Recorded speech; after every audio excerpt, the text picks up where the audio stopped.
And yeah, Maya was really going strong with Mental. So Mental used to come packaged with Maya.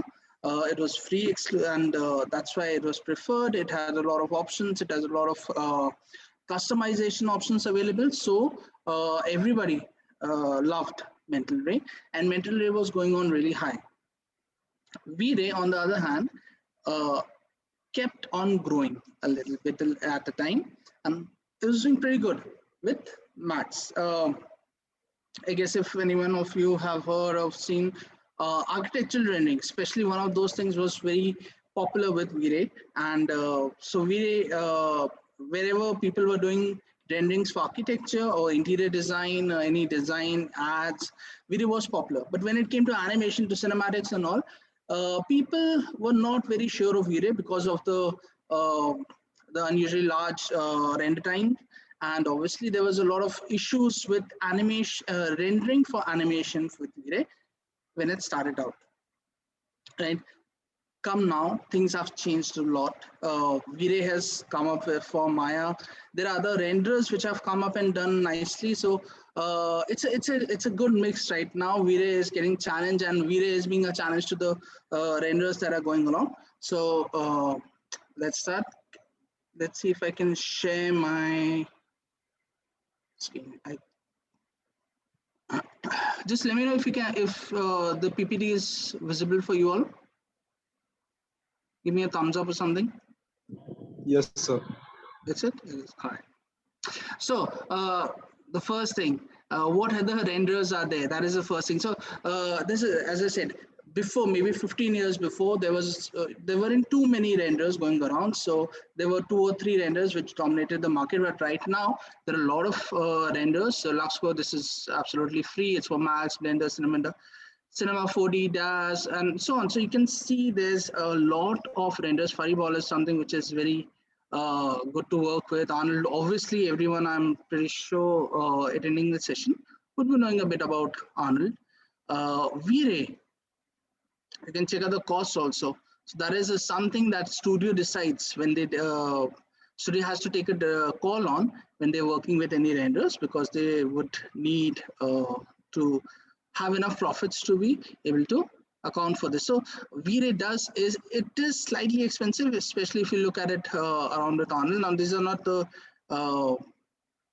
very recent one, but yes, these are the costs that goes in this. Maxwell is something which is very famous. Redshift has really come up. Obviously Octane, Keyshot. Keyshot is a standalone. It's not a plugin like these guys, so it's a standalone. It does. Lumion is something which obviously is very expensive, but it's something a lot of people have migrated to, because architectural requirements are dealt pretty nicely in Lumion. Now, having said all those things, how do you decide which one is good for you? Obviously now, since we are talking about softwares and plugins, we'll limit it to Maya, and we'll limit it to what can be used with Maya. So the first thing that obviously, now that you're working on Maya 2021 or 22 and all, the first thing that starts is Arnold. Obviously, Arnold is comes packaged with Maya, and it's free for the most part for students at least. When you want to do a batch render, that's when it gives it the watermarks, but otherwise it's pretty good. And the strength with Arnold is it's pretty fast, easy to learn. It doesn't have too many options to deal with, so it's a very fast and a powerful package to work with. Then the question happens is, why should you even invest your time on money on learning another renderer? Now here's the thing, if you look at this list, obviously V-Ray is decently priced. It's around somewhere closer to these guys, but if you look at the software, it's got a lot of lists here of top softwares work using V-Ray. So the thing is, if you go to a studio as a lighting artist, even if they're using any of these softwares, you still can work there, because V-Ray is available, and V-Ray is same in all softwares. There's a little bit of difference, a little bit of a learning curve that you'll have to go through. But then once you're done with that, you can use V-Ray in any software as efficiently. It's pretty similar all around. So that is one good thing with V-Ray. Now the another thing that V-Ray does is that it's very easy to use in the start. So once you just want to start out working, and you'll see in this course of this webinar, hopefully, that it's quite fast to set up. Now the thing is, so it's good for people who just want to set up few lights and want to be done with the work, so it'll give you a good output. The other thing that it does is, because of this, it's not just this that makes Vray work, but it's also the layers underneath. So Vray has a lot of options. It has a lot of things that can be done along with it. So it is actually, if you look at the overall package, it has a lot more options. Even wouldn't be fair to compare it with maybe other softwares, with other plugins, but let's say for Arnold, it still has more options than Arnold. So more customization, more options available with Vray. Right. I would say I'm not going to do this. I'm not going to line up renderers with each other and talk about which is better. That won't be fair, because I believe it's a personal choice, how you like to do your renders, how you like to work. So yeah, that's going to be pretty much what we want to talk about, different renders. But how do you then decide? So according to me, here's something that you should look for in a renderer. Any render that comes in as a plugin or as a standalone needs to have its own custom light. All right, that's a good way to find a good render. So these lights would be able to qualify for specific options.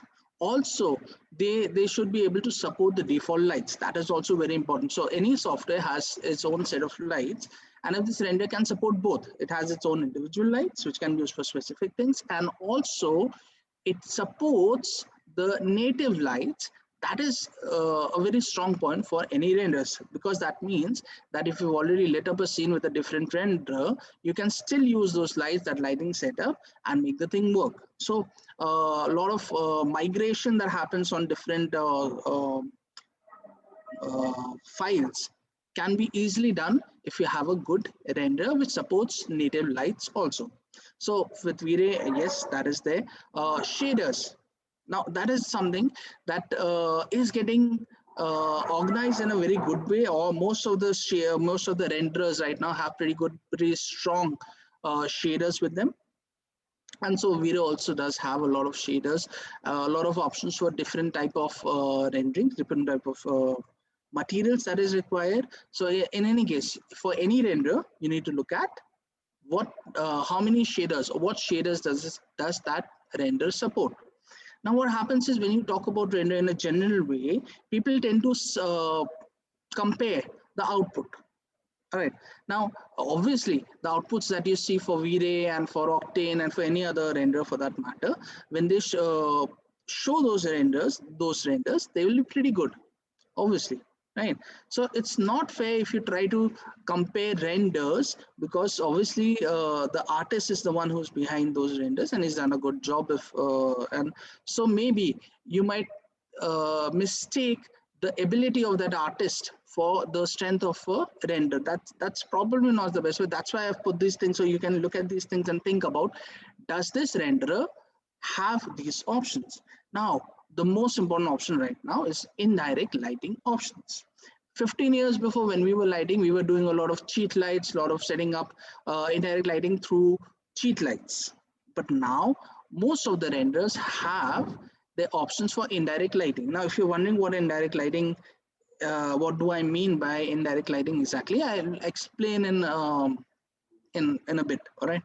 But that is a very good option. That's a very strong option. And basically what that means is, the light is bouncing and it's filling everywhere. So if you put one light, the entire room can be lit up by that light if it's able to bounce. And those options are very important for any render.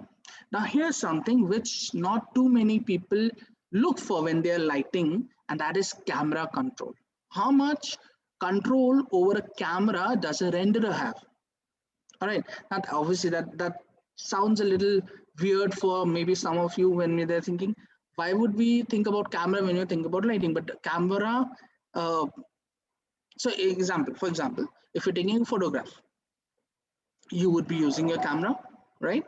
So you would be doing some settings on it, maybe playing with the exposure, playing with the ISO, All those things are required to get a good photo, right? Same way, when you're doing a render, why shouldn't those steps also be available for you? And that is where the camera control set comes in. Now, again, with Vray, you have pretty good camera controls. We'll look at those things later. So that is there. In any render, you should see if it does support any camera controls. Then you come for compositing. This is necessary for now because now no one is working on one single software, and we normally have to render out the whole thing and then take it for post-production. Now what happens is, if your render can break up the final render into passes, and I hope some of you have heard about passes. So passes are basically, instead of the whole render, you break it up into its attributes. So there's a render pass which has, let's say, all the reflections. Right? There's one which has all the direct light. There's one which has the indirect light. There is one that has a caustics. There is one that has the glow. So you have these passes which can then be composited in a compositing software. For a single image, it may be Photoshop. For maybe, let's say, an animation, you may be doing it in After Effects, Nuke, and such softwares. But getting those passes gives you the control over those renders, where if you think something is a little off, it's, let's say I'm doing a live plus CG situation where I've taken a live shoot, and then I want to put a 3D element in that, and I've rendered, I think it looked pretty close, but when I composite it, it's maybe the shadows are not matching, maybe the shadows come out too dark. But if I have a shadow pass, if I have the shadows separately on a layer, I can play with the transparency or even the blur option and make the shadow closer in appearance to the live shoot without having to go back and render the whole thing. And that is why support for compositing is a must. So basically, support for compositing means the multi-pass situation for the render should be pretty good, right? So those are the things you would want to look in a render. Now, before I go to other things, let's just look at studios that I'm sure you have heard of the name of Method Studio, Digital Domain, Blur Studio for the gaming fans, So there are so many studios that use Vray full time. There are, obviously, we've talked about this. There are many softwares that support Vray. Let me try to play something for you. Give me 1 second. So this is Vray has come out with a new version. I just wanted to show you all, so you'll have a better understanding of what exactly it can do.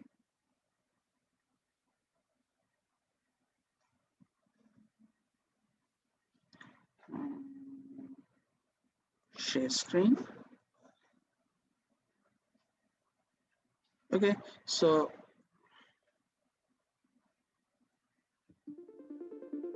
is it visible? Yes, sir. Yes, sir. All right, thanks.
Right. So I just wanted to show you because it shows a lot of things that Vray is now able to do with Vray 5. Now, for those of you all who are wondering how to get the software, you can go on the website. It's called Kiosk. I'll show you the website now. And you can download a trial version. For students, they have some discounts also. And for students, the student version, I believe it is for 3 months. So you can practice on it and then see how it goes. Let me try to find the website for you. Okay.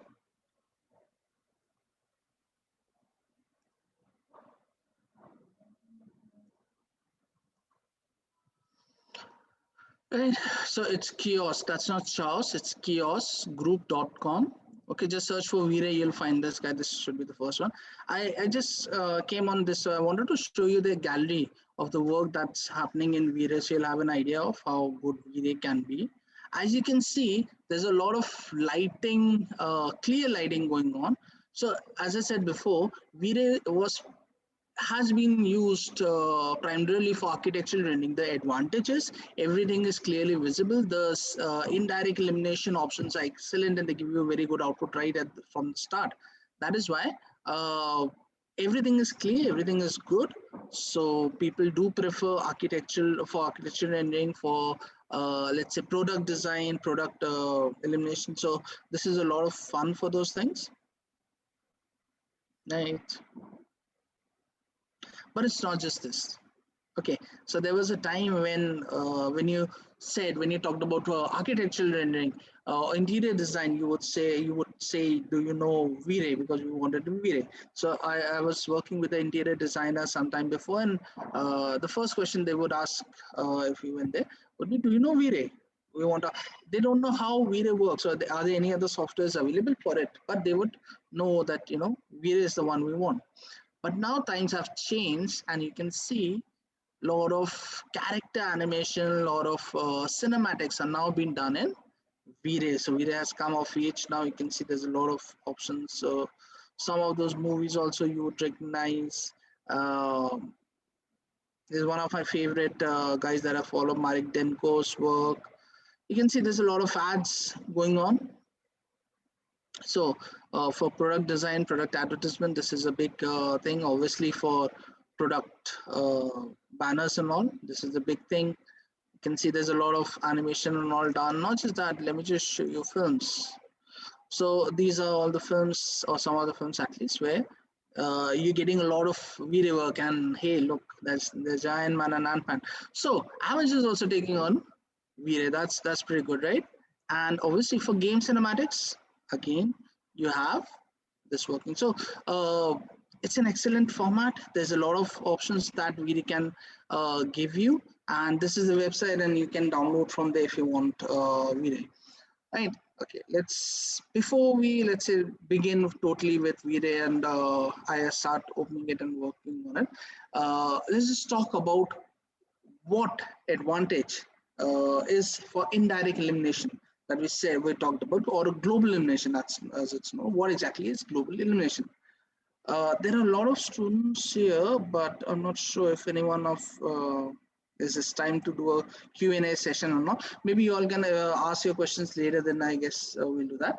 Let me just explain what global elimination is for that. All right.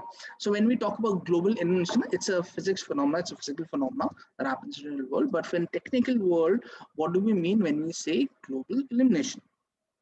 All right. Or so basically global illumination is when the light is coming from a light source. So that may be a window for your case. So it's sitting in a room and there's a window and the light is coming from the window, or maybe you have a light on, or a tube light or a ceiling light or a bulb.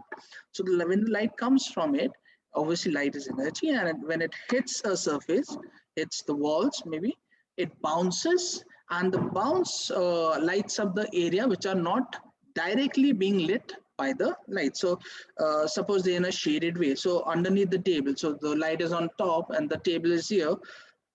The light bouncing would light up under the table also. It won't be as bright, but you'll get some lighting, so it's visible. You can see all those things. That is what we mean by global illumination. Now that is not all. Let me share my PPT again.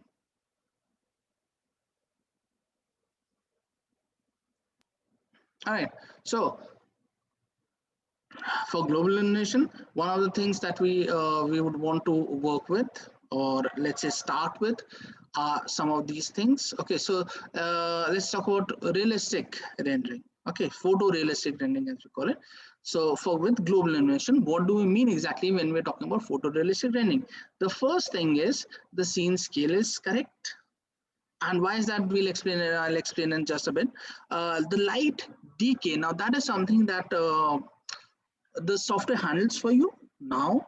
Vray does it for you, Arnold does it for you. So there are softwares, they handle it on your own, but you should understand what light decay is. So basically light being emitted from a source, so let's say a bulb or ceiling light or whatever, when the light is traveling, as the light travels further, it starts to weaken. The light intensity or the light energy starts to be expended and it starts decaying. And so imagine you have a huge hall and there's a bulb lit on one side of it. Well, that side would be getting a lot of light, but it won't be as bright and it may be even dark on the other side of the hall. Why? Because the light cannot reach indefinitely. It has to stop at a finite distance, right? That is called light decay. Now, light does not travel proportionally. We don't have time to pick up on all those things in your lighting classes. You would have been told all those things if you've had. If you're not, you would be getting to all those things. But that is basically what we want to talk about. So it follows an inverse square wave, which means the light appears to go consistently and suddenly drops off. Your light decay needs to be correct, and for the light decay to be correct, the scene scale has to be correct. So what I mean is there's a formula driving your technical lights or the lights in your 3D to be softened or weakened as they go along the distance, right? So suppose that calculation is happening in, let's say, centimeters or meters or whatever units it's using. Suppose the model that you have built, so let's say I've built a house, all right, but in actual physical units it's a very small house. Let's say somehow it looked correct when I modeled it, but now that I measure it's only 4 feet.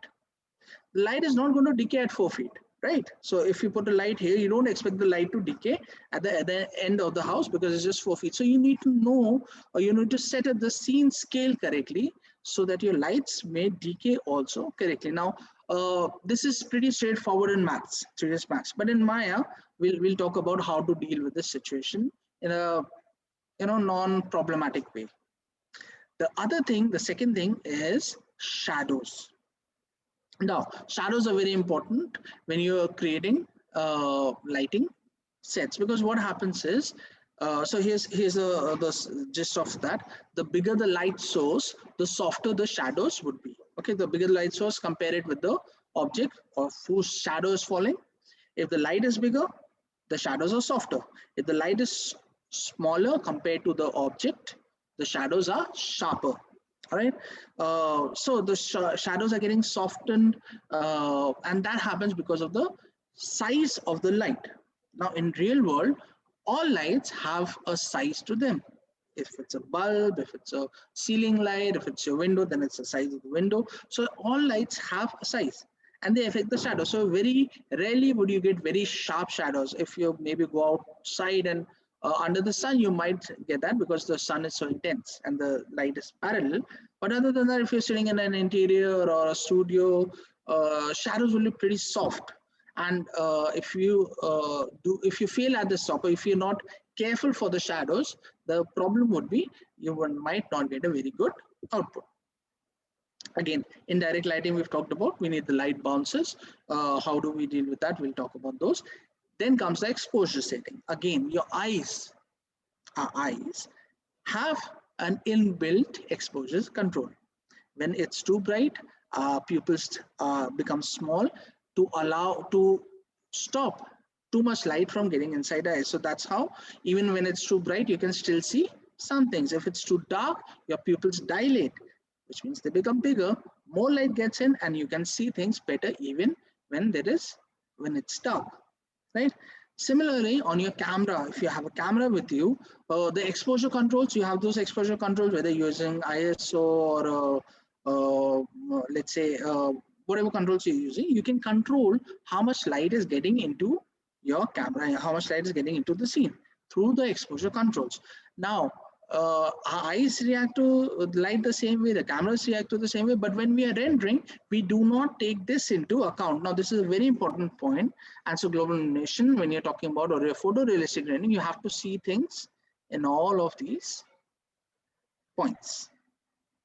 So yes, our session includes lighting strategy. We'll be talking about that next, types of lights and direct lighting, Vray advanced lighting. This is what we need to cover in the next 1 and let's say 1 hour 15 minutes, right? So how do we start lighting? Let's talk about this. So any of you venture to tell me how or what any lighting strategy that you know of, if you've been taught any lighting strategies? You can just unmute yourself and answer.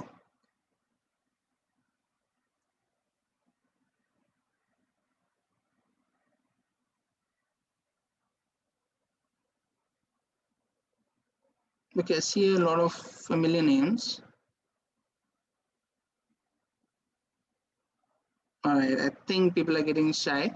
Let's talk about different lighting. So yes, I'm sure you have heard of 3-point lighting, right? So 3-point lighting is basically studio lighting, or what we call as a studio. Now, why do we call it studio lighting? It's, let's say if I've made this, I'm sitting in a classroom. So if I model this classroom, it has its lights set on the, so it has a false ceiling, it has lights on, then it has a couple of windows where the light is coming from. If I have to light this scene up, I need to put my lights exactly where the lights in the real world are. Right? I cannot change that. I cannot think, no, let's add a light here. We might do that with a bounce light, but for the main lights, we still have to put the lights there. But in case of a studio, if I've gone to a studio and let's say I want to take, I've told the photographer to take some good photos and dress them nicely, and so he's not going to put the lights right on the ceiling and take the photos. He has those lights on stands. He'll put the light, different type of lights, closer, further, to create a lighting effect and take the photos, which could be, good for me, right? So in studio lighting, you can put your lights where it looks good. And so basically 3-point lighting does that for you. In 3-point lighting, what we have are basically lights we can set up as per our character, right? So, okay, I'm not going to ask again, but I think people are too shy. Let's just talk about this. So 3-point lighting basically includes 3 types of lightings, right? 3 types, not 3 lights, 3 types of lights. First is key light. It's called a key light, which is basically your visible light source. So for example, again, sitting in a room, the bulb, the ceiling light, the window, they are all examples of a key light. It's called key, like lock-in key, right? So it's called a key light.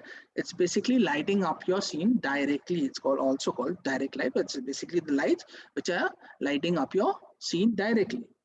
Now imagine if the sun or the light is coming from this area and half of my face is getting lit up from here. This part is dark. Right, so maybe not be very happy with this. So I'm doing a shoot for something, and let's say I'm putting something on YouTube, and I want to take a video, and my face is lit up from one side, and the other side is too dark. That's not going to work. I'm going to look like a villain or something. What do I need? I need a light here also, which will be softer, but it will light up this areas also. So you have something which is called a fill light. For a bounce light, it's also called a bounce light in some again. People use those terms interchangeably, but basically it's going to light up the area where you're getting a lot of shading. It's too dark and you want to light up the area. That's where you start using bounce light or fill lights, right? We'll talk about bounce and fill in a little while now. Move on to the third type of light. It's called a rim light. Okay, previously people used to call it backlight, but now people have hooked on to the term called rim light. Basically what that is, it's a light from the back which is supposed to light up your silhouette, your outlines. So what happens is it separates you from the background. So to focus on the character more or the subject more or the product more, it's a fantastic way to light up the scene. So if I'm in a studio and I'm lighting up, suppose I have a model with me, or if I have a product with me and I want to light that up, I will be thinking in terms of putting up my key light first, then putting up some fill lights to lighten the dark areas which has come because of the key light, and then maybe rim lights just to highlight the outline or the shape of the subject, right? That is the basic technique. Now there are other techniques and other things people want to go talk into it. I'm not going to go to. Let me just show you some photos maybe, which will explain or talk about what I'm saying.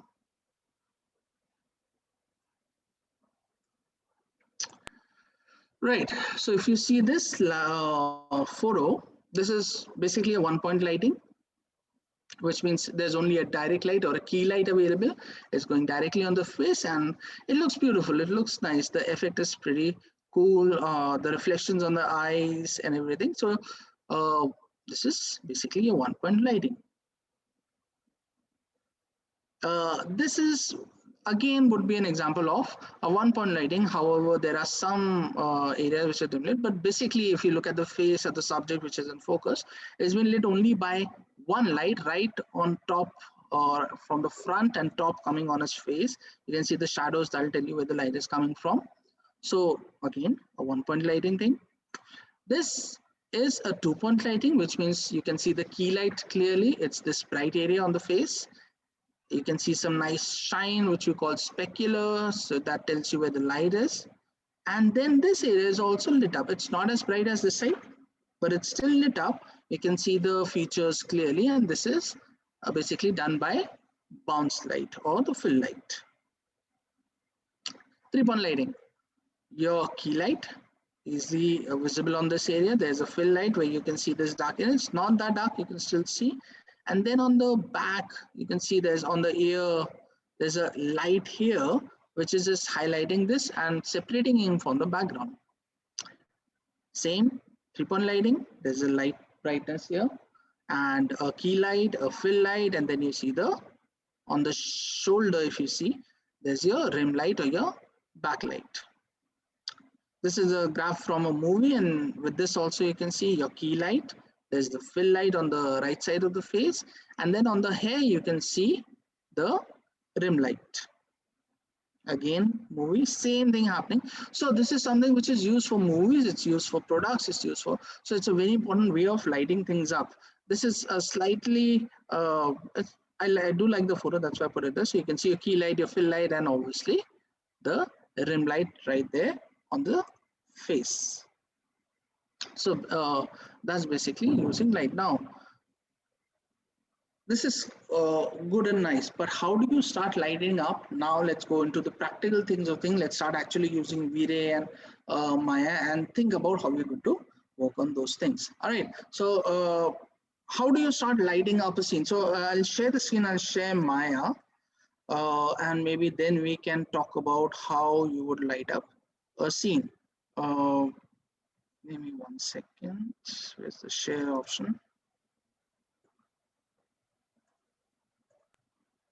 Is Maya visible?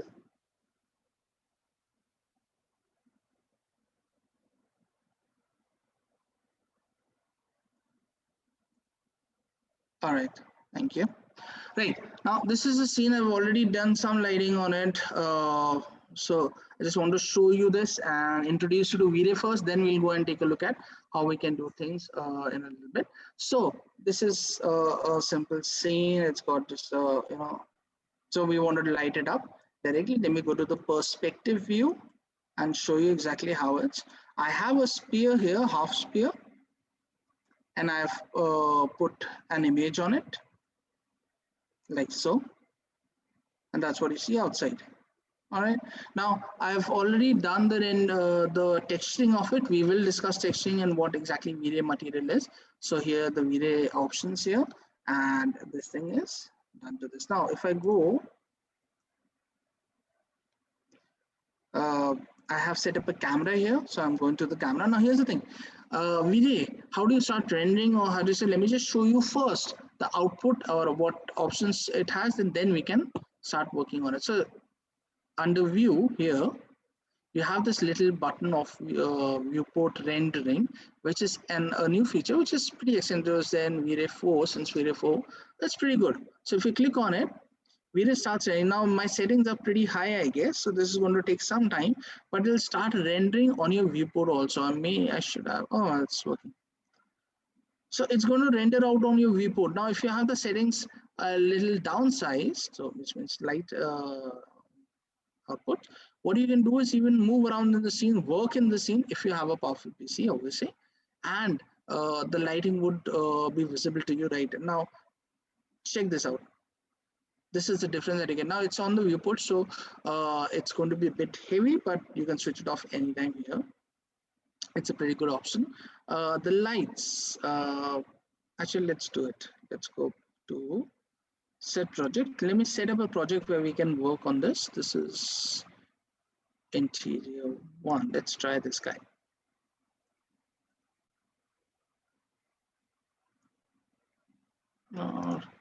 Let's do on the now there's another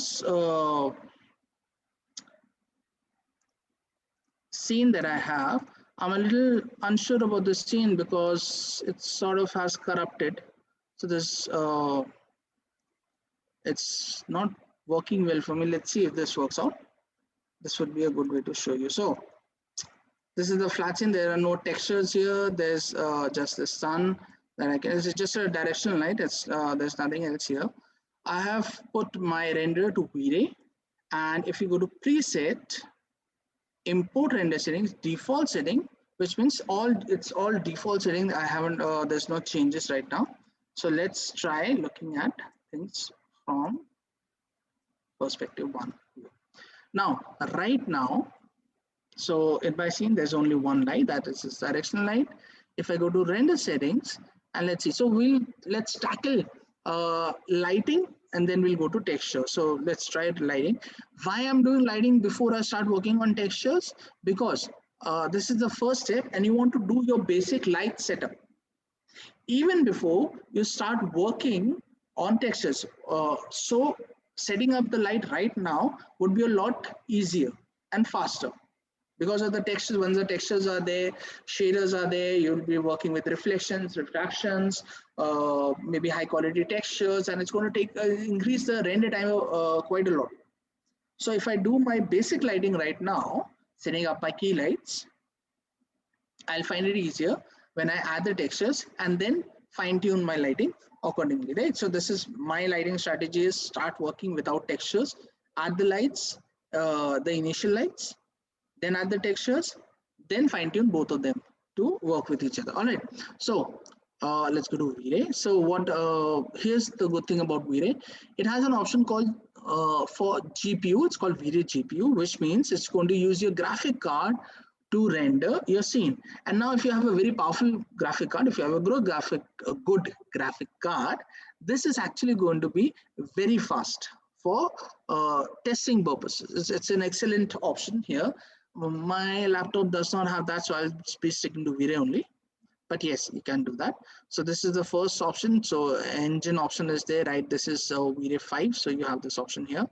Then there is an option called image sampler, which is basically telling you the quality it's going to render in. Now it has two options: bucket. This used to be the previous versions used to support this more, but this progressive is a pretty decent version. I'll show you this now.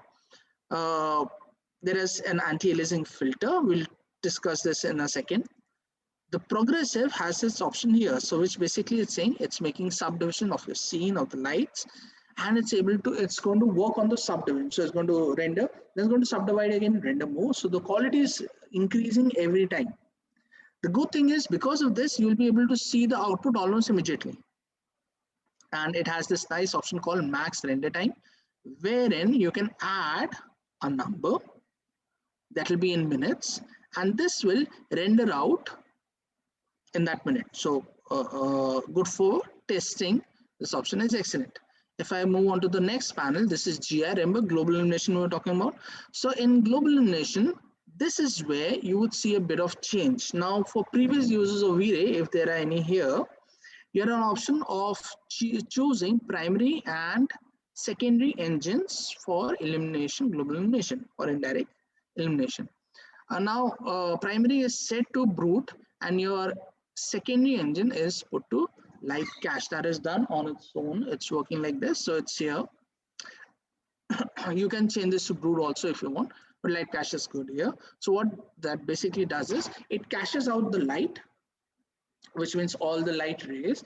It'll do a calculation, it'll cache those out, and then it will render through that. So this is it sort of creates a map. It's a very fast way of rendering compared to the brute force option, which is basically calculating every single thing. Now you have a option for cache, some options, basically still an animation would do. So if you're doing animation, you can switch it to animation or use still. This is the subdivisions that light cache is doing for your rendering. Now 1000 is a pretty decent number. I'm going to put this to really low. Now why really low? Because I want my render to be fast. Right? So 200 is probably a bit too low for any good output, but we'll still use this right now. And so that's basically the options here. If I go for settings, it has about Vray. There's a Vray UI system, which is asking you for basically shelves and all. Yeah, so this wouldn't have too much. Maybe when we're talking about displacement, we can go back here. Override is something that you would want to work with. Now here's something, let's talk about camera. It has an auto exposure, auto white balance. I'm not going to switch those on. Okay, you can change your camera from here also to get pretty cool effects. Now this is something that is pretty decent, because if you want a 360 render or 360 image render where you can turn around, or if you have those VR boxes with you, you can put this image, and if you turn around, it will be like you're standing in the room of the render. You can do that with these things, but right now we're not going in there. This is on the scope of this later maybe. And obviously options. So you have these options to change. I'm not going to do these. I'm going to come on geometry and switch on viewport subdivision. Now Maya has a neat little feature where you can select any object and press 3, which will smooth the object. Everyone knows that, right? Subdivision, your subdivision proxy. Now what you can do is, if you render this right now, anything that you put to 3 will not render correctly. Okay, unless you switch on viewport subdivision. Once this is on, things are going to work fine. It looks like this guy is reversed. Let me just say, yeah, that's correct. So this thing was looking black. So okay, so as I said, there's some issue happening with my scene. Hopefully this will work out. Let's see. And more.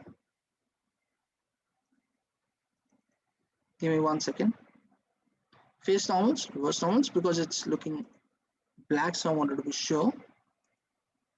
Yeah, everything else looks all right. I'll switch this back on. Okay, so we're going to switch on viewport subdivision. So when Vray render, it's going to respect the number 3 button option and going to give you. So others are about your lights and camera. So as you can see, there's a lot of options here. We'll look at them maybe later.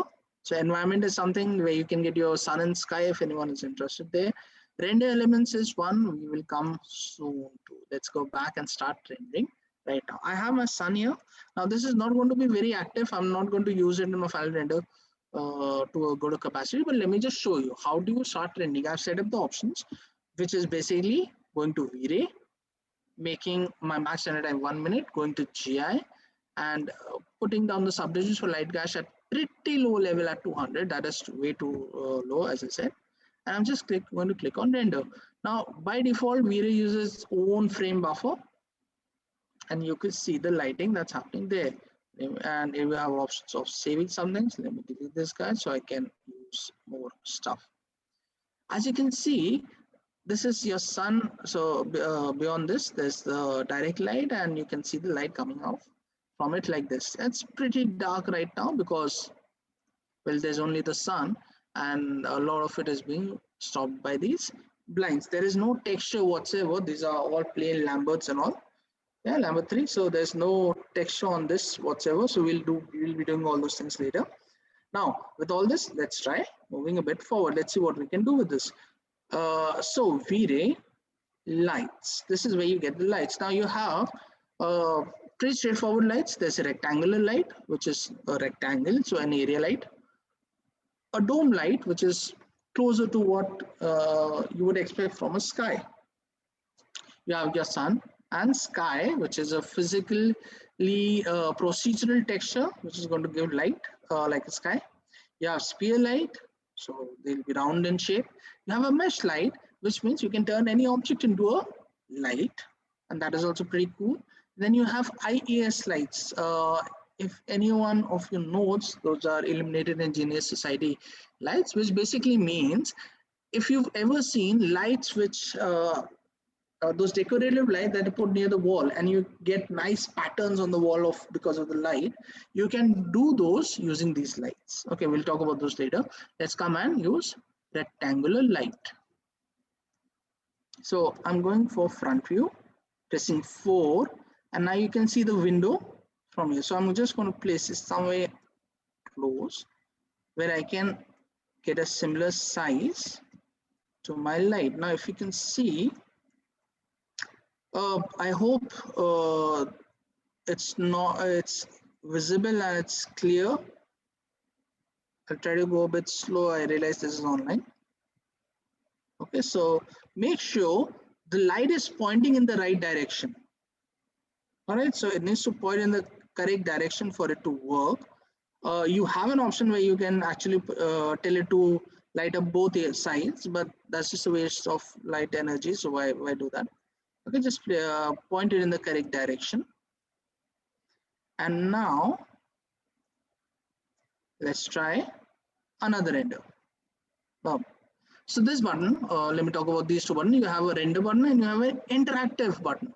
What interactive does is, if you click on this, this is rendering, and at the same time I can select anything, change, and those will be reflected here on the go. So you don't have to cancel the render, change, and then go back again. The IPR is pretty stable with Vray. Okay, so hopefully your file will not crash. It doesn't crash. I don't remember it crashing even once.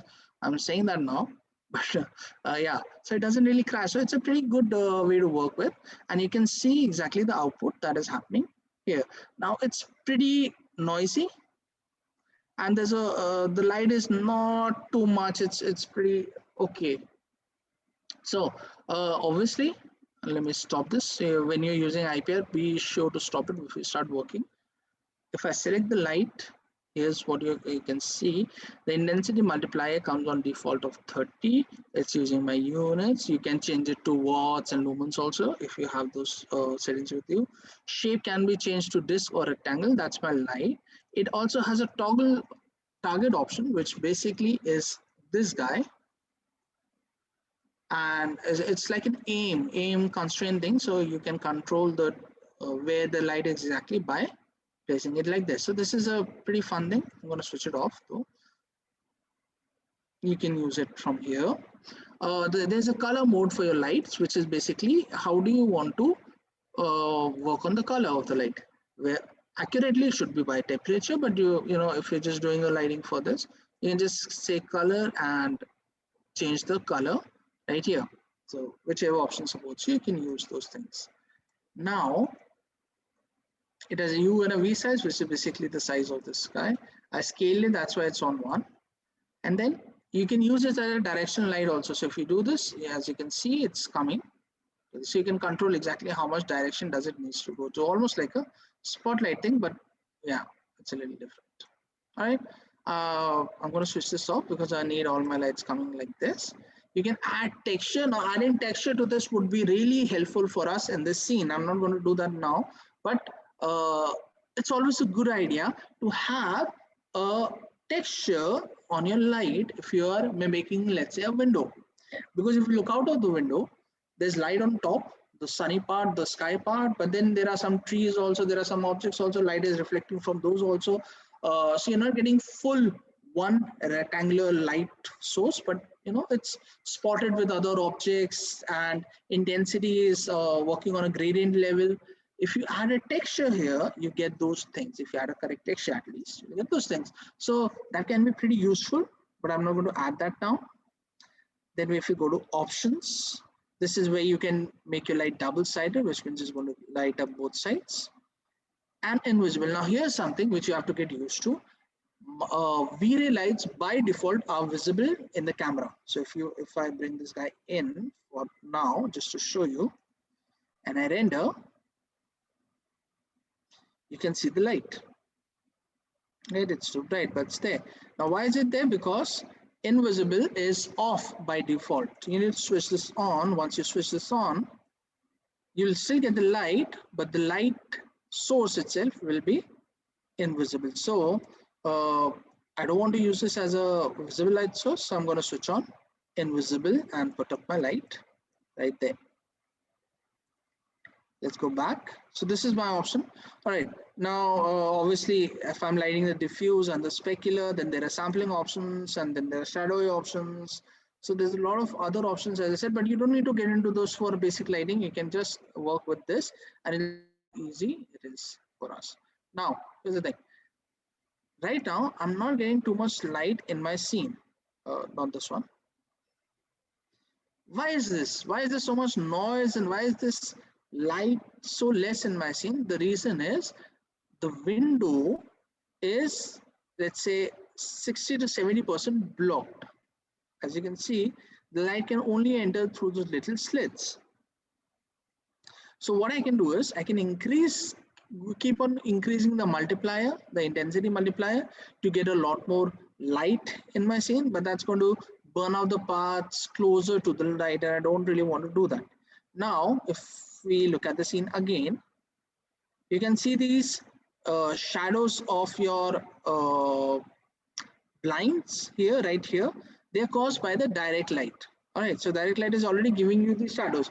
Why do I need to get those shadows or this effect of those shadows with my area light or my rectangular light also? So there's no use, right? So here's something. What if I select this and I break the connection with my Windows blind? Now you can see I've already created a group of my blinds, these guys, and I can break my connection with my light. So if you're wondering, if you've not heard this before, I saw some first year students, so they would be wondering, so let me show you. In Maya, if we go from here, modeling module, to rendering, this is where you can have your lighting shading panel. You can go to lighting and simply click on break light links. All right, this will work. Alternatively, you can go to window, relationship editor, light linking, and one of the two options. So light centric would make more sense. You can select your light and then come here and simply disable the one you don't want. So I have clicked on window blinds, and now you can see none of these guys are lit up, which means the connection is broken. All right, so that's how you break a connection with light, which means this light, rectangular light, will no longer see these blinds. So these blinds are invisible for this. So you should get a little more light in your scene. Okay, so that's how Maya works. That's how Mendeley used to work. In fact, that's how Arnold will work. But V-Ray is a little flawed. You can see those, they have become a bit dark on the sides at least. So it's not recognizing that there's nothing, the lighting is not changed at all. So unfortunately, this is one negative thing for V-Ray. It's this option is sort of broken. Broken in that sense, the connection gets broken, that's true, but the shadow connections do not get broken, which means these blinds are still casting shadows because of your rectangular light, and that is what is creating all this noise in the scene. All right, so what do I mean by this? Let me just see myself. Yes, I can. If you all can see, there's a soft shadow behind my hand. I don't know if it's visible for you all, but that is only visible if it is visible if I put my hand really close to the wall. If I bring my hand out, you can see, I think it's visible now also a little bit, and then it completely erases out. Why? Because the more the distance between my hand and the wall, the object of whose shadow is falling to the object on which the shadow is falling, the distance, the more the distance, the softer the shadow is. Right, that happens in the world. That is what V-Ray is also trying to mimic. The problem is the softness is shown as noise in your scene. Okay, now to remove those noise, you'll have to increase a lot of samples, a lot of quality issues, and then your render time is going to increase a lot, right? And we're not getting the shadow anyways. You're not going to get the shadows of the blinds from your aerial light. That's not going to happen. So let me start sharing screen again and come back to our Maya. So how do I deal with this? What do I do to correct this? Since Vray is not working, well, there's another option here, and that is called break shadow links. Okay, so first we did break light links. We went through relationship editor, Windows, relationship editor, light linking, light centric, and we broke the connection from here by selecting this and deselecting blinds, this guy. Okay, so we disconnected it like this. The other way of doing the same thing would have been going to lighting shading and clicking on break light links. If you click on break shadow links, this is where the shadows also would detach from your render for these objects from Vray lighting, not from the directional light, but only from this guy. And you should get your light working. So let's see if we get a lot more light in our scene. Yeah, you can still see the light of the sun. So the blinds are still giving you shadow, okay, from the sun. But if you see, now my scene is a lot more lighter because now these lights, these blinds are not giving out the shadows, and you can see the noise is still there. It's still noisy, but not as much as it was before. All right, so this is a workaround that you can do, and things look better. Overall, my scene is a little dark, however, and I need to light it up. So interior lighting, as I said, so what we are doing is we are doing more of a architectural type of lighting. We're not doing cinematic lighting right now. So we want everything to look good. But since my key light has failed, so I have these wall lights which I can light up, but they're not going to give enough light to light up the whole scene perfectly. So maybe we'll do that in a separate thing.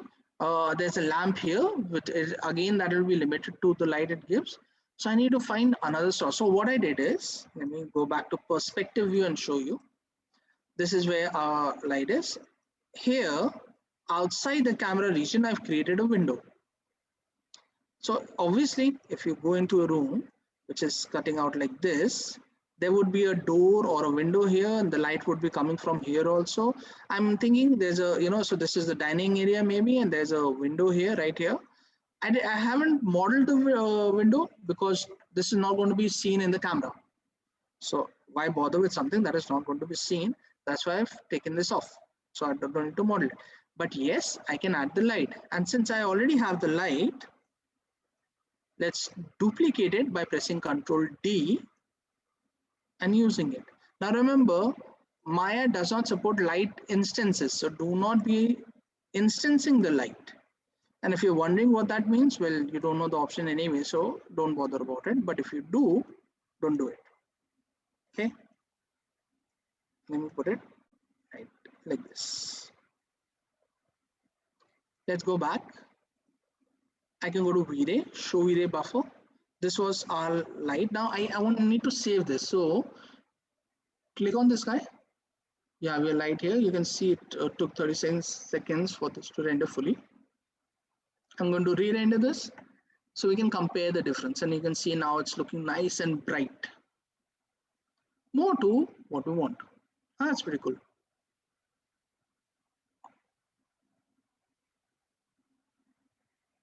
Yeah, give it a second to clear things up. What I can do is I can right click on this guy, call it A, set A, and now I can show you the difference. Now noise difference, obviously this was for 36 seconds. This has been for less time, so the noise has not been able to clear out.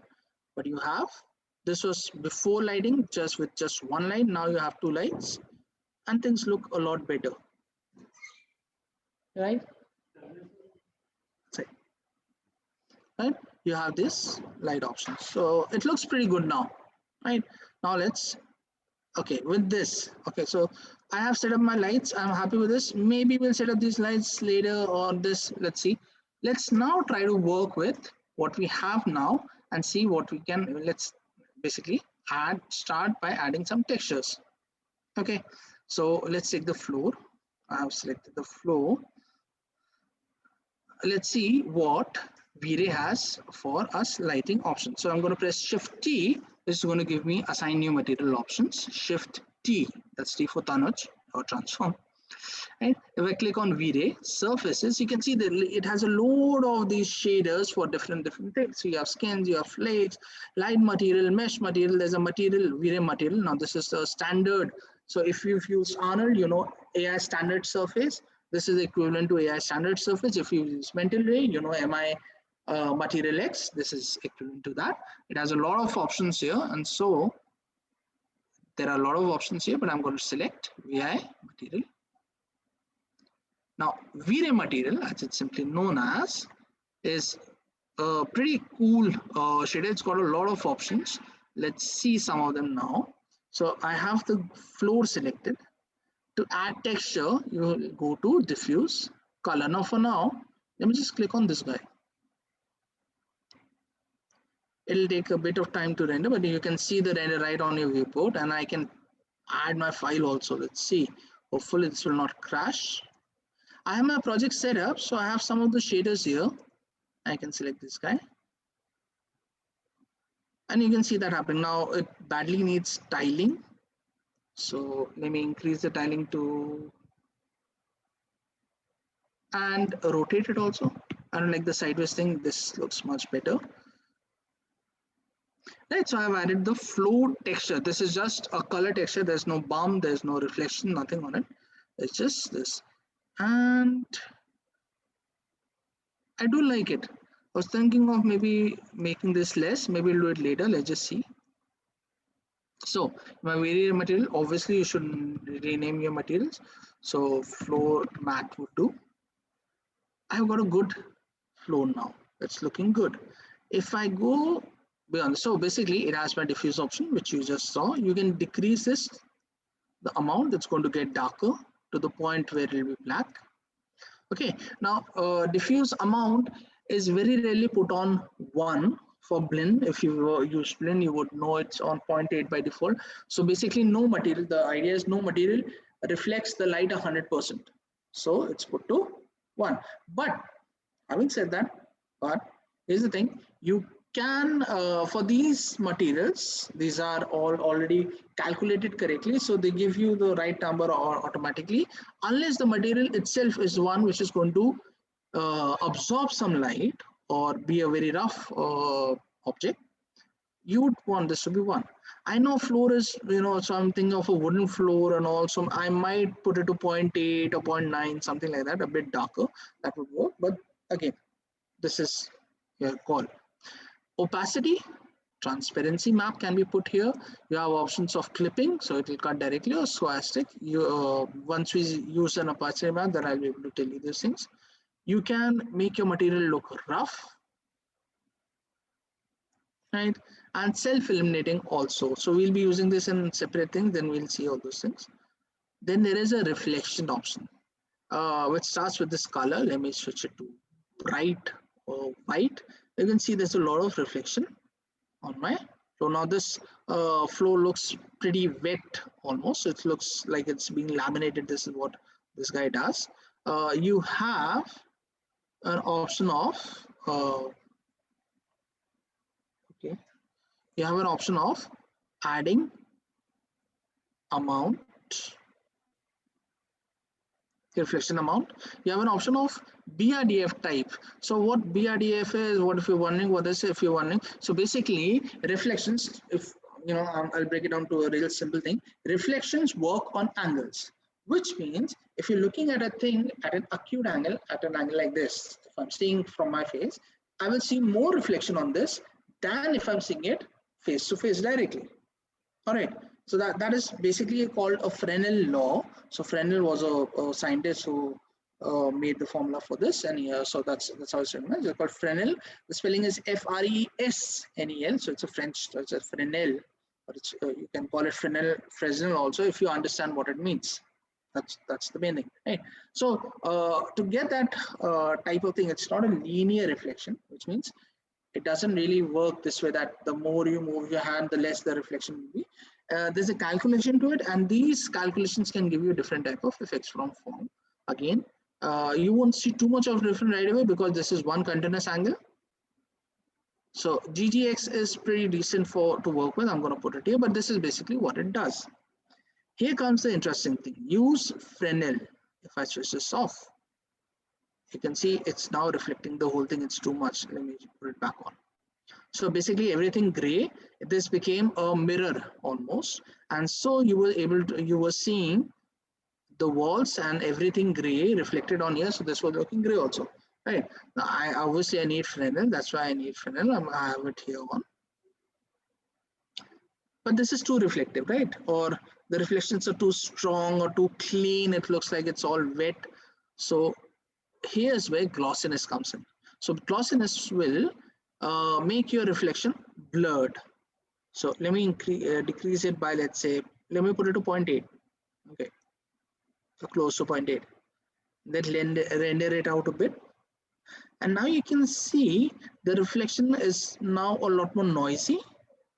So that's how Maya and Vray and any other software works. To blur things up, it breaks into noises, which if you give time will be removed completely by your renderer. Right now, that's how, and it starts to look nice. I do like a little bit of reflection. The noise will eventually be cleared out, as I said, so that's okay. You can play with your reflection glossiness. It's not a fixed amount. You can play with it. So let me put it to 0.8 right now. I do like it. I'm going to put it there. Middle again, to make it more reflective, you can add. Okay, I'm pretty happy with this. Let me try with the glasses next. So these are supposed to be made of glass. So I have selected both of them. I press Shift T and I give the Vray Material. Okay, now you have presets here. Okay, and you can see there's a lot of presets, so this is going to make your work a lot faster because now you can just choose if you want. I want a glass, and maybe I can take it like this. But I want to show you the options, so I will not be using these presets right now. I'll go down to where it says refraction. So that's basically what we want, and I'm going to increase the refraction color to white, so it's now fully transparent. Now this might take a little more time than I want, so I'm going to switch this off. I'm going to come back to my, delete this. I'm going to come back to my renderer, my Vray buffer. There's an option of setting up my render region here, with which, okay.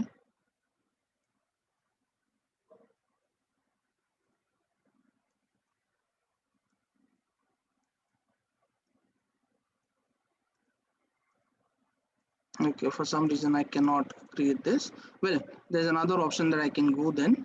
I'll click on follow mouse. You can click on here also and then click on render.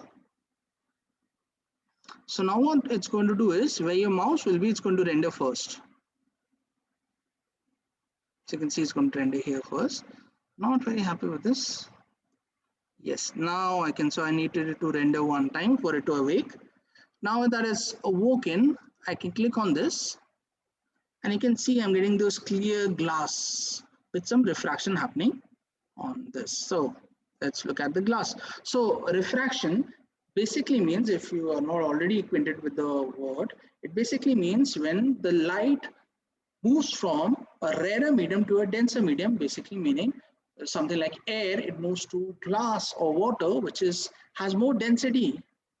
The light is going to bend. It's going to bend, and technically it bends towards the normal if it's from a lower to a higher density version, but it bends, and that is why when you see through a glass, or maybe if you have a, let's say, a bowl of water here and I put my hand in it, my hand will look squished or distorted. Now why is that happening? Because of refraction. So that is why we have refraction here. If you just want to clear out, cut out, you'll have to go for opacity, but we do need, it's a glass, so we need refraction from here.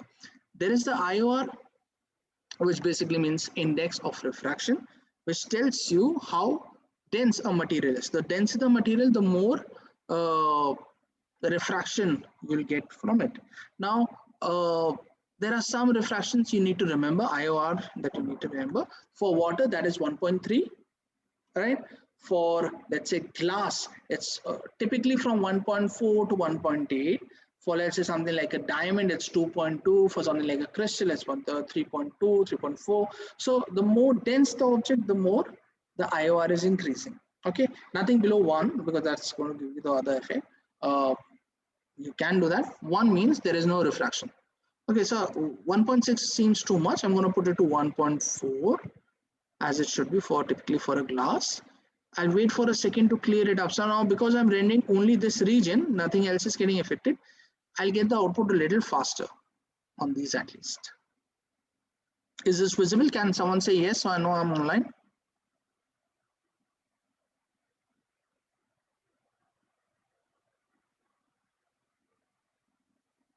Is this visible? Yes, sir. All right, thank you. Right, so now things are getting cleaned up and this looks good. Now let's try working with the glass. So it looks nice, but I do want, it's missing something. Let's add that something. So let's go back to, go a bit down where you have Refraction Advance. Subsurface scattering we'll look at separately. We'll look at it a little differently. So we have Refraction Advance, which is pretty good. So you have this option of trace depth. Now 8 already is good, very good. So you don't need to work with it. But this is something you need to be very careful with. So if you see blackness in your glass, so if you're creating glass, if you have an object, and when you give this, it starts turning black. There could be some reasons to it. The first, you have to check for the normals, the face normals. Check if they are all in the correct place. Like if you remember, when I opened the scene, there were a few things which are looking black, and I had to flip the normals to make it look correctly. So you need to do that first. Then the second thing is you need to see the trace depth. If this is too low, basically what it means is how many times a ray can bounce through it. Now we do not have anything here to bounce with it, so it's just 1 on this surface, under surface. For here it's 1, 2, 3, 4 surfaces. So that's 1 ray is doing 4. If there would have been a mirror behind it, that would be 5, and then again all the 4. So this would go to 9. So you need to see how much you've put there. Now 8 is good enough for this. I'm now going to work with this.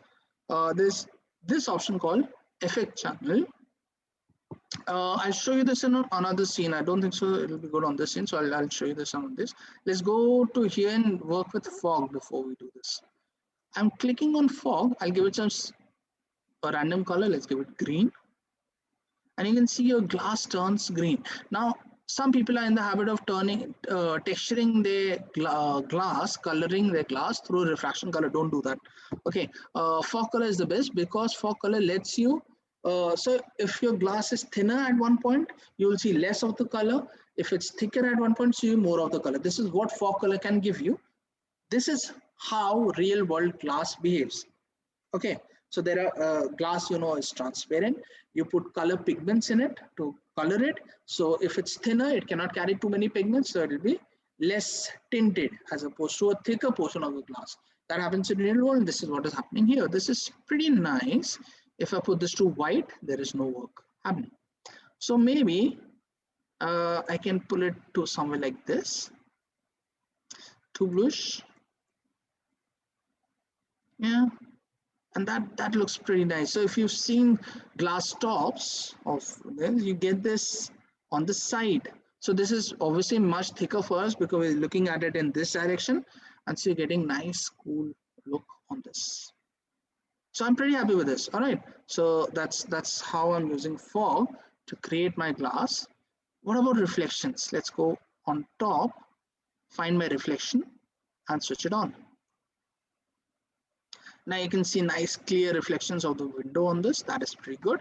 I can reduce the glossiness maybe. I don't want, so glass would typically be a little more reflective, or it'll have sharper reflections, but still that is just too sharp. So I'm seeing if I can dull it down a bit.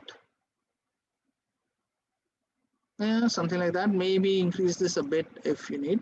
So the idea for glossiness is if it's 1 or closer to 1, you'll have a very shiny reflection. If you put it to 0, you're gonna spoil the reflections. So you're hardly going to get any reflections. If I put it to 0.5, this is still too less. There's too much less a reflection for glass. So I think 0.9 2 maybe would work for us here. All right, I'm going to leave it at that. I'm going to put it to there. So this is how you can texture the whole scene. So I'm not going to texture the whole scene. I'm just showing you exactly what we can do with these things. Stop. So wood, cloth. Let me try this cloth. I do like this guy here. So just for this guy, maybe I'll add a Vray material. Add a diffuse color. This is going to be really bright. So the idea behind the scene is very bright color. So it's made in that way, right? So something like this. And I need to stop, switch this off. I don't need this. Yeah, that looks nice. All right, so you can light up the whole scene with this. So I have most of these objects unwrapped already. Okay, so if you're wondering, I'm just selecting the texture and everything is fitting perfectly. That's because I've unwrapped them beforehand, since it wouldn't make any sense unwrapping them in front of you. So this is how this works. And so I can select all objects and work on them. Let me just show you this guy. So I'm going to select all these. So these are basically my light options. I'm going to use Shift T to bring up my assign new material. I'm going to select Vray material, or we can select Vray light material. Now, how does this work is, if I add this here, let me do an interactive render.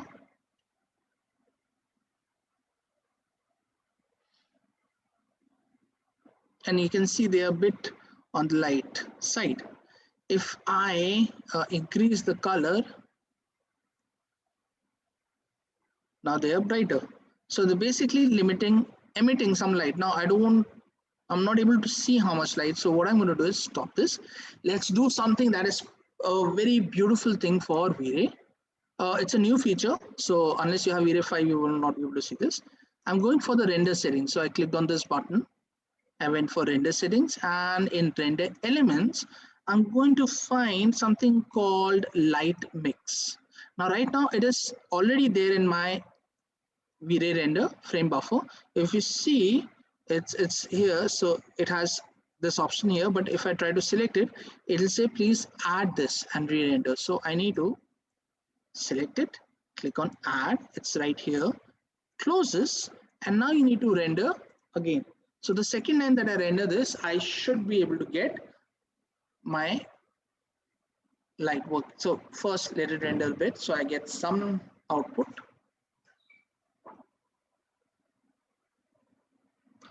Right, so this is what I'm getting now.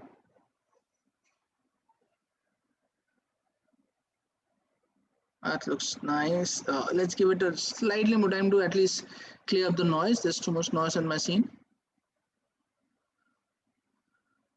Yeah, that starts to look nice. All right. Now, if I click on light mix, here are the list of all light sources that I have in my scene. So this is what it does. I have a rectangle Vray light rectangle 1. That would be the light here. I have a rectangle 2. That will be the light, the window on the side. I have my directional light, which you can see here. I have my environment. Now I don't have an environment. It's just this brightness that you're seeing. Okay, and then self illumination. Well, that's because I think it's off.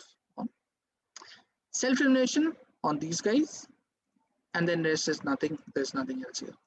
Right, now I can switch off my light rectangular and even directional light if I want, and just see how these guys are lighting things up. That's the cool part about using this light mix. Okay, so now I can decide. So I don't have to switch off all those lights. I can just do the tick mark thing here, count for the color, multiply, increase it, let's say by 5. That is way too much. Spread it to 2.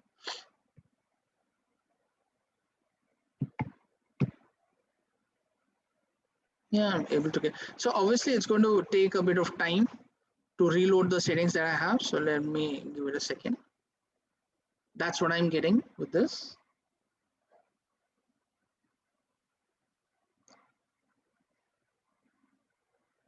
Yeah, so you can see it's pretty noisy, but I'm getting cool lights here. There's some reflection going on the wall, on the floor. That's nice. The noise will decrease as my render Vray starts working on this, so it'll take a bit of time. It's going to do that. So that is pretty cool. I am able to get a bit of light. Now I don't need to light up the whole scene with this. As I said, those lights are never meant to, in the real world also, light up your whole scene like this. Give it a second. Yeah, and it's not as powerful anyways. So this is basically what it's able to do. I'll bring it back to 5 and then maybe add my lights back in.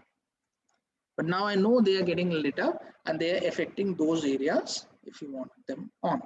Again, with the color you can play. So I can have my yellowish tinge there, not as yellow, that will be killer.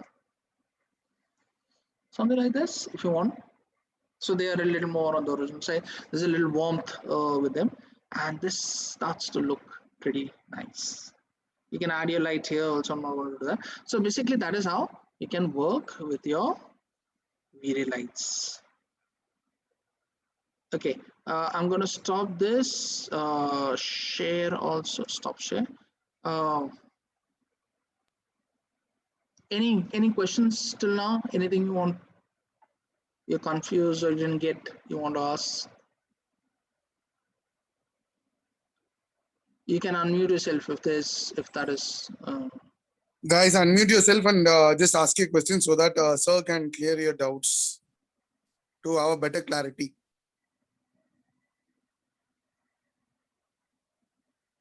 Or you can even drop the message in the chat. Yeah, that'll be fine.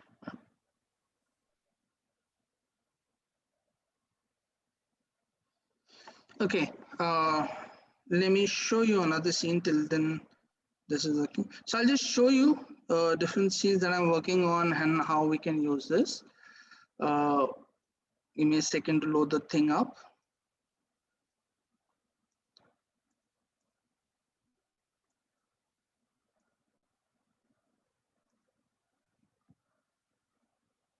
Okay, let me share the screen. Is this visible?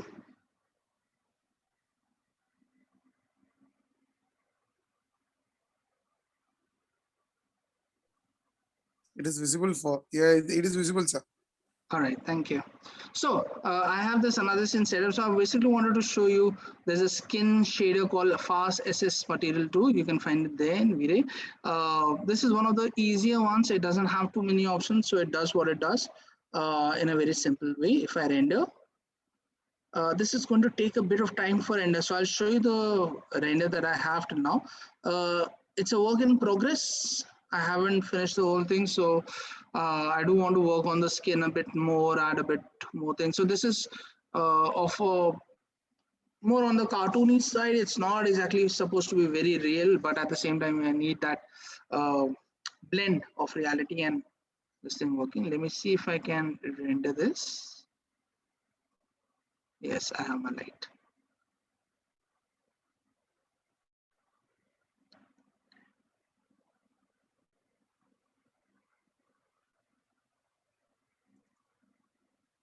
Right, till it's ending, let me just talk about the fast material. So basically you have a diffuse color. This is where I added the texture that I had worked on this in ZBrush. You can see the teeth and the gums I have not worked on as of now. I need to do those things, but the skin texture I added in diffuse texture.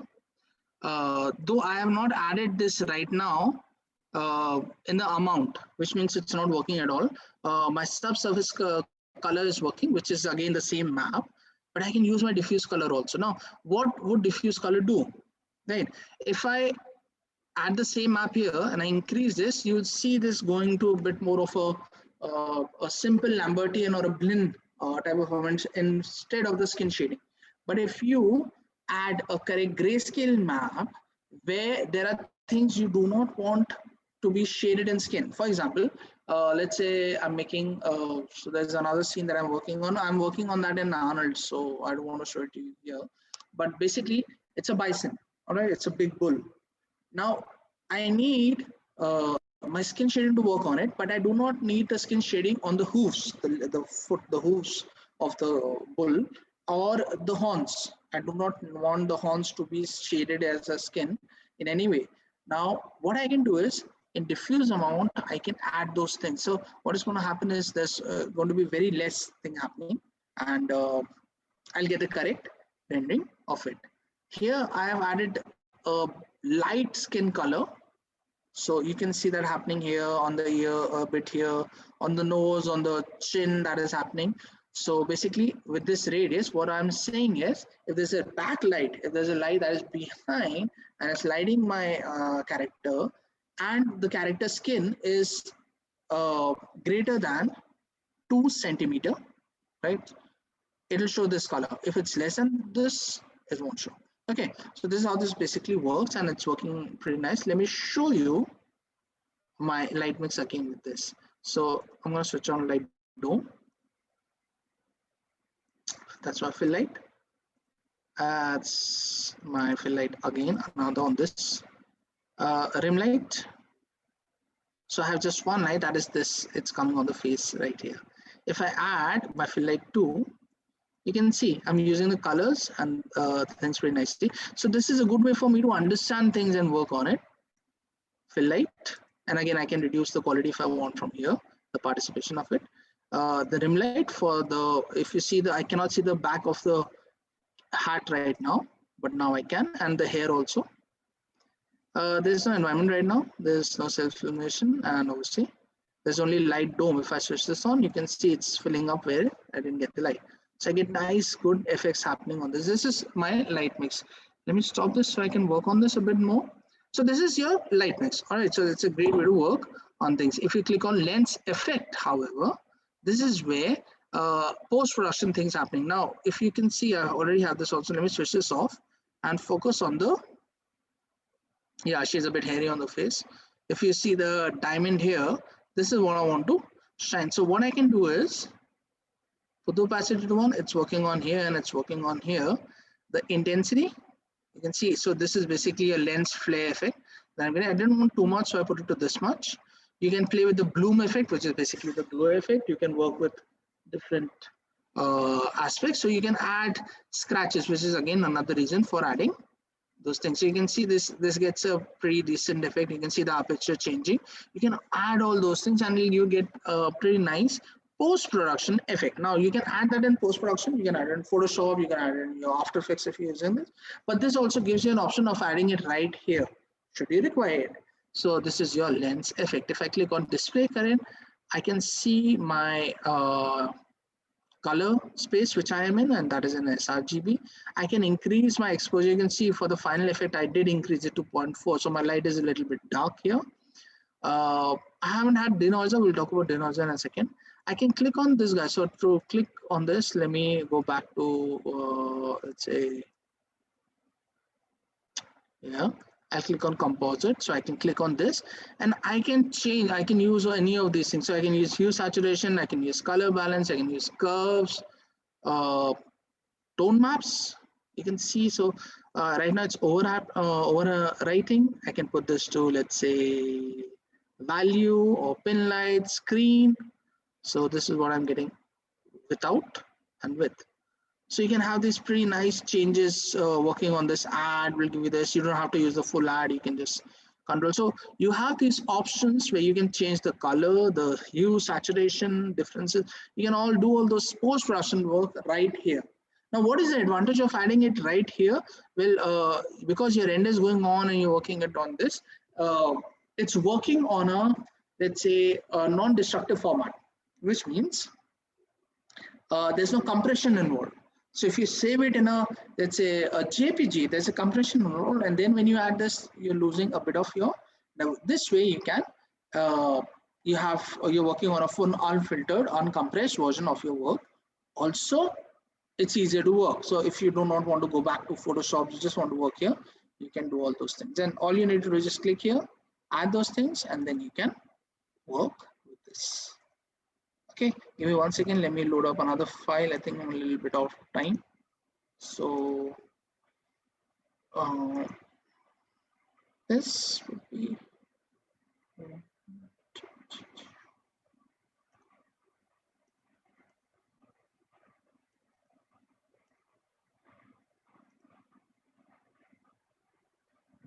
Yeah, this would work. All right, hopefully this is visible. This is another scene that I was working on in Vray. This is more of, the max type of rendering. I have another background image here. Okay, now this image has a Vray material, and what I've done is I've used this. Okay, this is a glass. Wait, let me select this guy here. Okay, I've added the same texture image in the self-illumination, and I've added or switched on self-illumination GI. So a little bit of light is coming from this guy also in my scene. That is a good way to work with. And so if I render this, it's going to take time. I need to lower the settings. Let me see if I can show you this directly. This is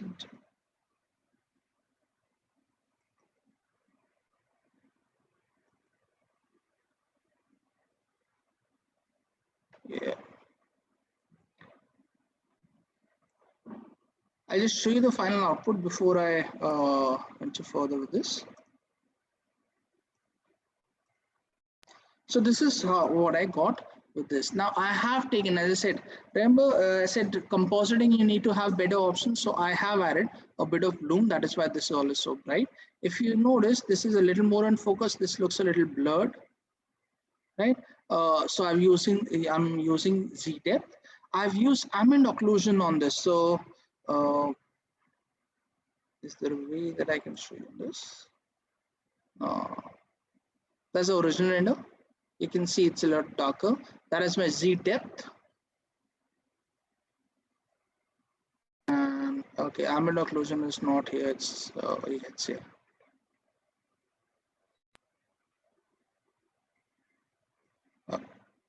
Give me a second.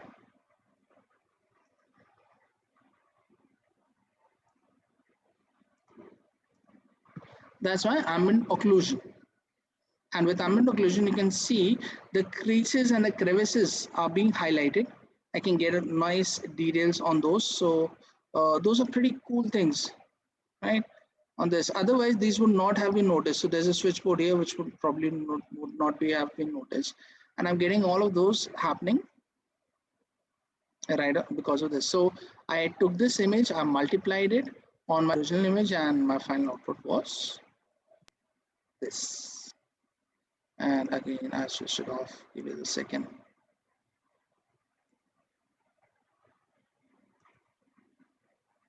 Wait.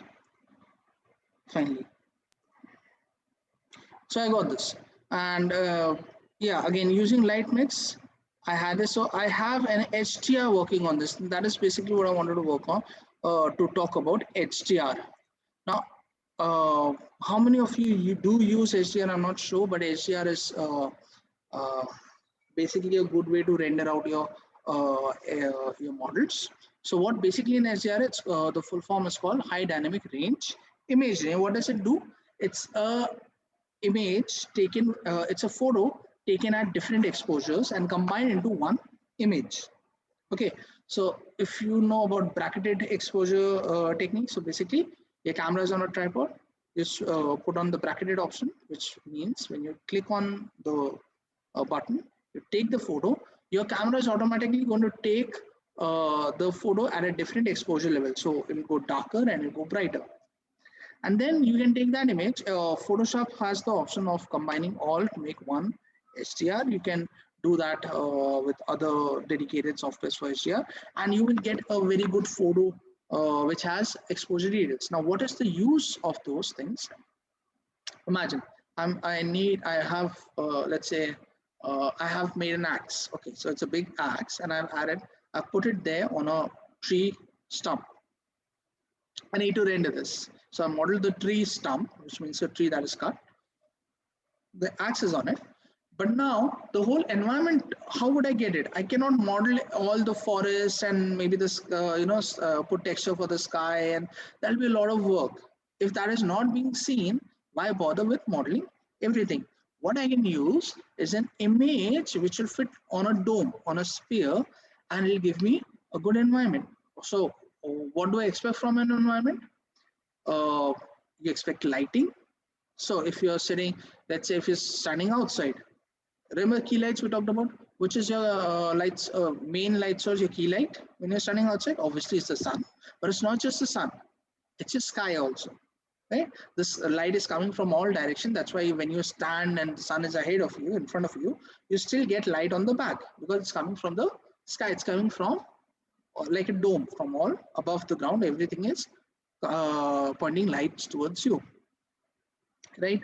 Now, when you put the axe there, and let's say the blade, the blade of it, I made it into a metallic object, so it's a bit shiny. I want to make it a bit shiny. I need the light on it. Okay, so I need the axe, and the sun is giving a nice shadow, but I do need the light on the object, and I need my reflections. As I said, it's shiny. So if you put a normal JPG, you will not be able to get the same output as you would get within SDR. The difference is, so a JPG, suppose the sun is here, it's quite bright. Okay, so this would be probably white where the sun is.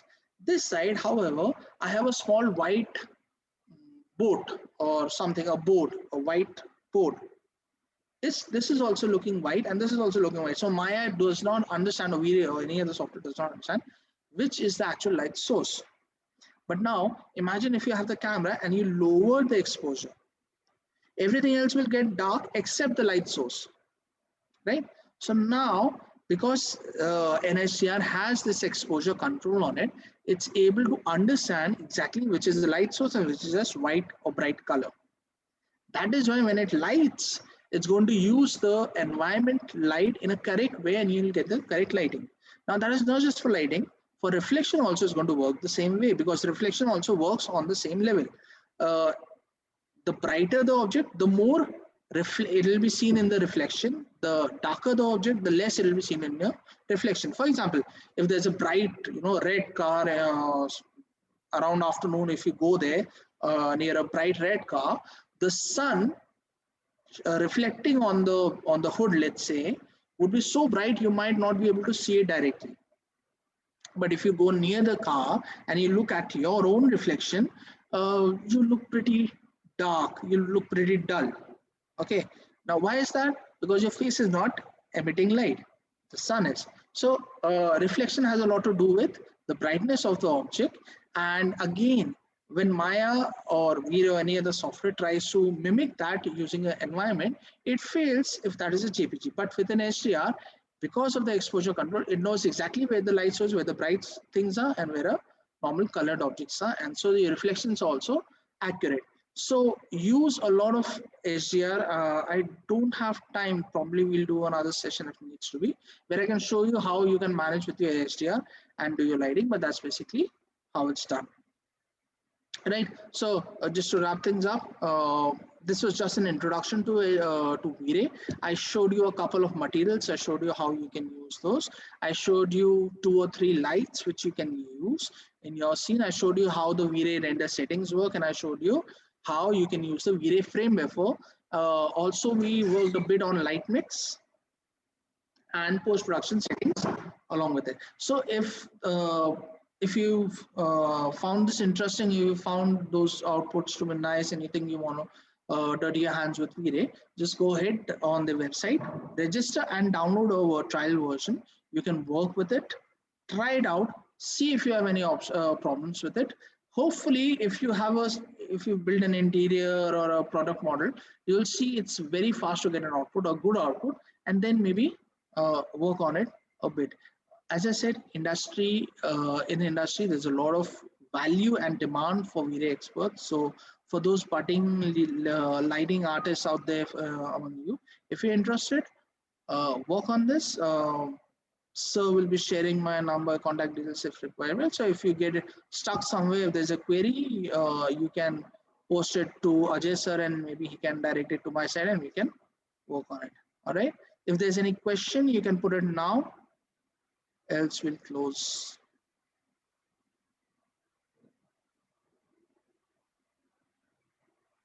Right. Ajay sir, I think that's it. Maybe if students do ask you something, you can point it in my direction. Otherwise, this will be all.